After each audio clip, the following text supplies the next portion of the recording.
चांद पर पता करने के बाद अब सूरज की बारी। इसरो ने अपने सोलर मिशन के लिए कर ली पूरी तैयारी, लेकिन क्या इसरो को अपने सूर्य मिशन में मिलेगी कामयाबी और क्यों है सूरज तक जाने की राह इतनी मुश्किल से भरी? दोस्तों, 23 अगस्त के दिन चांद पर ध्रुव पर लैंडिंग करके चंद्रयान ने पूरी दुनिया में भारत का नाम रोशन किया। दुनिया में इसरो की इस कामयाबी का डंका बज रहा है और नरेंद्र मोदी ने भी 23 अगस्त के दिन इस दिन को नेशनल डे के नाम से घोषित कर दिया था। लेकिन अपनी कामयाबी का जश्न बनाने के बजाय इसरो ने वैज्ञानिकों ने सूर्य पर जाने का प्लान बना लिया। अब अपने अगले मिशन की तैयारी शुरू कर दी है। जी हाँ, चंद्रयान 3 की सफलता के महज 10 दिन बाद यानी 2 सितंबर को 2023 के दिन इसरो अपना पहला solar mission Aditya L1 launch करेगा। इसे पूरी तरह से तैयार करके आंध्र प्रदेश के सतीश धवन स्पेस सेंटर पर इसरो बाहुबली रॉकेट PSLV-X पर लोड कर दिया गया है। तो क्या है इसरो के इस स्वराज मिशन के लक्ष्य?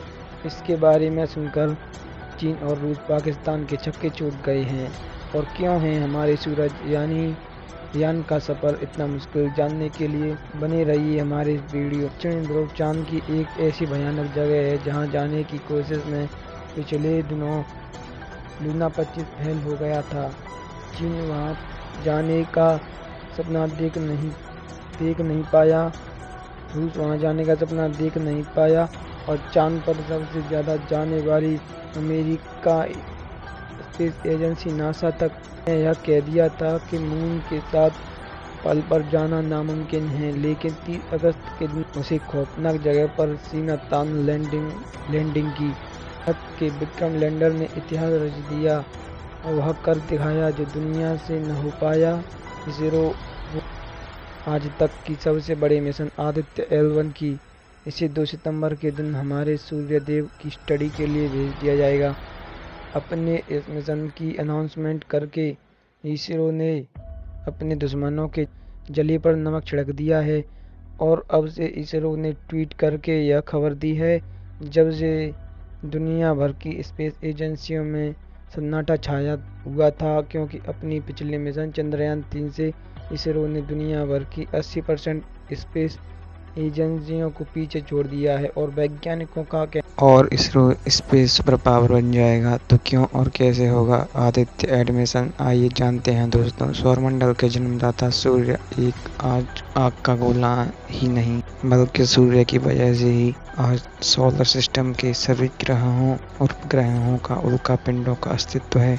सूर्य की गर्मी की वजह से ही पृथ्वी पर गर्मी शुरू हुई थी और इसी तारीख की वजह से पृथ्वी पर दिन और रात होते हैं। ऐसे में सूर्य हम इंसानों के लिए किसी वरदान से कम नहीं है। लेकिन सूर्योदय और सूर्यास्त के दौरान धरती से देखने पर सूर्य इतना खूबसूरत लगता है, यह असल में उतना ही ज्यादा खतरनाक है और खौफनाक भी। आपको यह जानकर हैरानी होगी कि सूर्य का तापमान इतना ज्यादा है, अगर हम किसी ग्रह को पास ढकेल दें चंद पलों में उसे जलाकर राख कर देगा।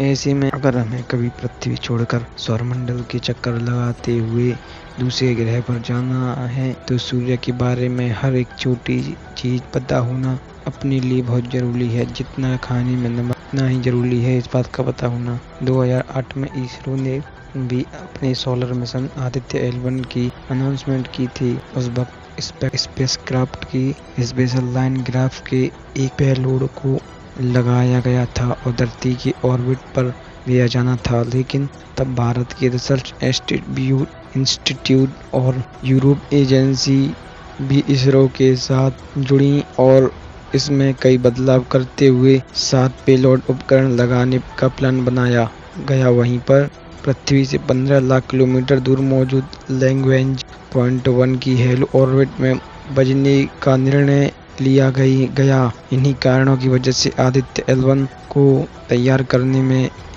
इसरो को 6 साल लग गए और अब यह लॉन्च के लिए पूरी तरह तैयार है। अब आप सोचिए कि यह लैग्रेंज पॉइंट क्या होता है। तो अंतरिक्ष में कुछ ऐसे बिंदु या जगह ढूंढ निकल गई हैं जहां स्पेस ऑब्जेक्ट की ग्रेविटी उनके बीच उनके छोटे वाले ऑब्जेक्ट फोर्स पैदा करनी पड़ती है। इस ऑर्बिट को हेलो ऑर्बिट कहते हैं और पृथ्वी के आसपास ऐसे पांच लैग्रेंज पॉइंट हैं